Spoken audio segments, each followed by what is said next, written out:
ब्रजभूमि में जब भगवान श्री कृष्ण ने अवतार लिया, तब उनका बाल रूप बहुत मनोहर था।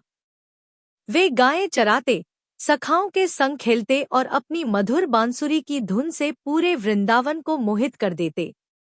उनकी बांसुरी की तान ऐसी मधुर थी कि सिर्फ गोपियां ही नहीं, पशु पक्षी, पेड़ पौधे और यमुना नदी भी उस स्वर में लीन हो जाते। यह बांसुरी राधा रानी के हृदय का भी सबसे प्रिय स्वर थी। बांसुरी का रहस्य। कहते हैं, श्री कृष्ण की बांसुरी बांस की बनी होती थी।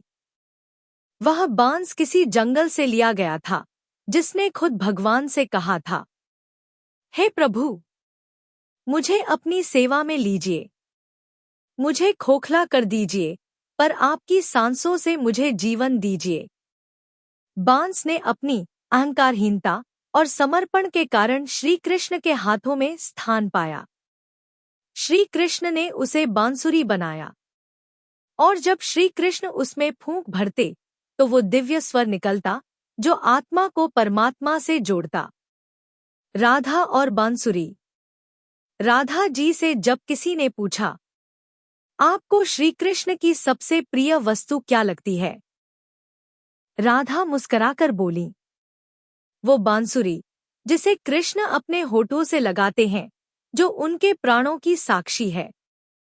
राधा जानती थी कि बांसुरी ने कृष्ण का हर भाव, हर स्पर्श और हर श्वास को महसूस किया है, वही उसका सबसे करीबी साथी है। कथा का सार।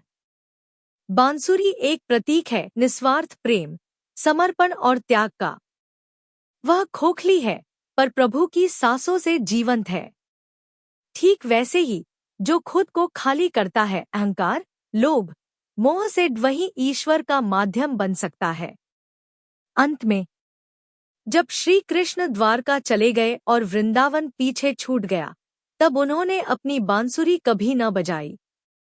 कहते हैं, राधा से बिछड़ने के बाद उस बांसुरी में वो स्वर ही नहीं बचा जो प्रेम से निकलता था।